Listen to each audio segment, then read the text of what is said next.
Imagine a world where the words German engineering meant nothing. A world where the most prestigious sports car manufacturer on the planet, a brand built on decades of Le Mans dominance and the no substitute ethos, was suddenly, publicly, and embarrassingly humbled. For most of us, Porsche is the invincibility brand. They are the ones who show up to the Nürburgring and set the bar so high that everyone else just goes home. But history tells a different story. It's a story of one car. At several key turning points, a single vehicle has emerged to dismantle Porsche's technical paradigm, their marketing narrative, or their financial stability. Sometimes it's a car from a rival. Sometimes it's a car from a phone company. And most recently, it's a car Porsche built themselves. A car that triggered a wild corporate meltdown, a 50% stock crash, and a staggering $1.1 billion loss in just 3 months.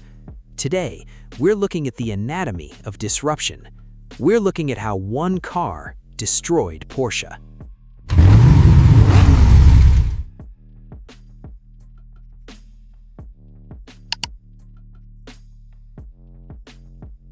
To understand how we got to the current crisis, we have to go back to 1966. At that time, Porsche was the underdog. They were the kings of efficiency. They built small displacement lightweight cars like the 906 that dominated their class. They were content with class wins, leaving the overall glory to the big boys. Then came the Ford GT40. Henry Ford II didn't care about class wins. He wanted to humiliate Enzo Ferrari, but Porsche was caught in the crossfire. Ford showed up at Le Mans with a massive 7.0-liter V8. It was a NASCAR engine in a European wrapper. The European establishment laughed. They said it wouldn't last 24 hours, but the laughter died when the GT40s hit 215 miles per hour on the Mulsanne Straight. Porsche's 906 was a masterpiece of aerodynamics, but it was being passed like it was standing still. Ford's 1-2-3 finish in 1966 didn't just beat Ferrari, it destroyed Porsche's efficiency paradigm. It proved that in the new era of endurance racing, brute force was the new precision. The man who felt this burn most was a young 28-year-old named Ferdinand Piëch. He realized that if Porsche stayed small, they would die. This destruction of their old identity led to Project 917, the most dangerous, expensive, and legendary car Porsche ever made. They had to use secretaries and office workers to assemble 25 cars in 3 weeks just to pass inspection. It was a desperate response to a singular disruptor. Fast forward to 1991. Porsche had become the establishment. The Porsche 962 was the workhorse of Group C. If you wanted to win, you bought a 962. It was reliable, it was fast, it was predictable. Then a screaming orange and green blur arrived from Japan, the Mazda 787B. This is where the destruction gets technical. Mazda's team principal, Takayoshi Ohashi, found a loophole. While Porsche's 962C was forced to carry 1,000 kilograms of weight under the new regulations, Mazda successfully lobbied the officials to let their rotary engine run at just 830 kilograms. That 170 kilogram difference was the death of the 962. The Mazda could brake later, corner harder, and use less fuel. Porsche started that race with 13 cars on the grid. Mazda had 3. By the final hours, the Porsches were plagued by cooling leaks and mechanical stress from the extra weight. The Mazda 55, powered by a quad-rotor engine that sounded like a banshee, took the lead. Johnny Herbert drove so hard he collapsed from dehydration the moment he crossed the finish line. One car had just proved that Porsche's reliability through over-engineering could be bypassed by strategic agility. Porsche's Group C monopoly was over. If those were racing stories, the next one was personal.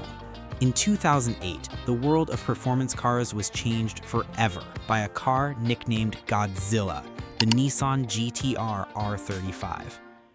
Nissan didn't just want to build a fast car, they wanted to dismantle the 911 Turbo. In May 2008, Nissan announced a lap time of 7 minutes and 29 seconds at the Nürburgring. It was 3 seconds faster than the 911 GT2 and significantly faster than the Turbo. Porsche's response? They didn't just disagree, they accused Nissan of cheating. Porsche's product chief, August Achleitner, went on the record saying this wonder car couldn't have been stock. Porsche was so salty that they actually went out and bought their own GT-R from a dealership in the US and flew it to Germany. Their test drivers took it out, and the best they could do was a 754. They publicly called Nissan fibbers. But then came the rebuttal that humiliated Stuttgart. Nissan pointed out that the GT-R had 2 tire options, the regular Bridgestones and the Dunlops. Porsche had tested the car on Bridgestones. The Dunlops were 5 seconds faster. Then Nissan dropped the ultimate insult. They offered Porsche's test drivers free driving training because apparently the German engineers didn't understand how to use Nissan's advanced all-wheel drive system. The GT-R destroyed the myth of the Porsche chassis engineer as the final arbiter of performance. It proved that digital integration, software, sensors, and torque vectoring could beat mechanical heritage. And the kicker, it did it for half the price. It forced Porsche to accelerate the development of the PDK dual clutch and the 918 Spider just to reclaim their dignity. We often think of the threat to Porsche coming from Ferrari or McLaren, but today the threat is coming from a company that makes smartphones. In China, Porsche's most important market, a revolution is happening, the Xiaomi SU7 Ultra. Last year, Porsche's sales in China tanked by 28%. Why?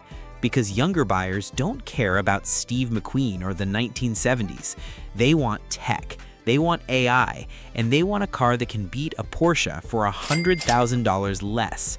The SU7 Ultra recently lapped the Shanghai International Circuit 1.5 seconds faster than the Porsche Taycan Turbo GT. It lapped the Nürburgring 20 seconds faster than the Porsche. Think about that. A first-time car manufacturer from the tech industry just walked onto the world's most difficult track and deleted Porsche's records. This isn't just a lap time, it's a market share massacre. In China, Taycan deliveries have almost halved. One car, the SU7, has turned Porsche from a status symbol into legacy tech. But the most dangerous car to Porsche right now isn't made by Nissan or Xiaomi. It's a car Porsche is building themselves. The electric 718. For decades, the Boxster and Cayman, the 718 platform, were the entry point to the brand. They were the cars that pure enthusiasts loved because they were mid-engined and lightweight. But Porsche decided to go all in on an electric version. This decision has become the biggest disaster in the company's 90-year history. In 2025, Porsche reported a quarterly loss of $1.1 billion. Let that sink in. A company that usually has a 14% profit margin saw it drop to 0.2%. Their stock price crashed by 50%. Why? Because they put all their eggs in the EV basket, and the basket broke. Their lead battery supplier, Northvolt, went bankrupt. Porsche was left with a half-finished car and no batteries. They had to scrap internal projects and terminate factory contracts. To save the company, they've had to announce the cutting of 1,900 permanent jobs. But here is the real destruction. In a moment of sheer corporate hubris, Porsche stopped production of the gasoline 718 in October 2025 to make room for the electric one. But since the electric one is delayed and failing, Porsche now has a product crater. They have no entry-level sports cars for sale. They've surrendered their home turf. They've abandoned their 80% EV goal. They are now desperately trying to hack internal combustion engines back into platforms that were supposed to be EV only. One car, the electric 718, has destroyed Porsche's strategic roadmap and their financial safety net. The history of Porsche is a cycle of destruction and rebirth. The Ford GT40 destroyed their small engine era, which forced them to build the 917. The Nissan GT-R destroyed their mechanical arrogance, which forced them to build the 918 Spider. The Tesla and Xiaomi insurgency destroyed their EV dominance, leading to the Taycan Turbo GT. But the 2025 crisis is different. This time, the one car that destroyed Porsche came from within. It was born of a boardroom's obsession with growth and a disconnect from their core fans who just wanted a flat six engine and a manual gearbox. Porsche is currently in crisis mode. New leadership is in, software teams are being overhauled, and the electric 718 is being reevaluated. Is Porsche dead? No. Porsche is an engineering firm that happens to sell cars. They have survived the oil crisis of the 70s and the financial ruin of the 90s. But the no-substitute brand finally found a substitute, and it was a multi-billion-dollar reality check. True engineering authority isn't about never failing, it's about the ferocity of the response. Porsche has been knocked down before, and usually when they get back up, they have a car that changes the world. But for now, the message is clear. Whether it's an American V8, a Japanese Rotary, or a smartphone on wheels, no one is safe, not even Porsche.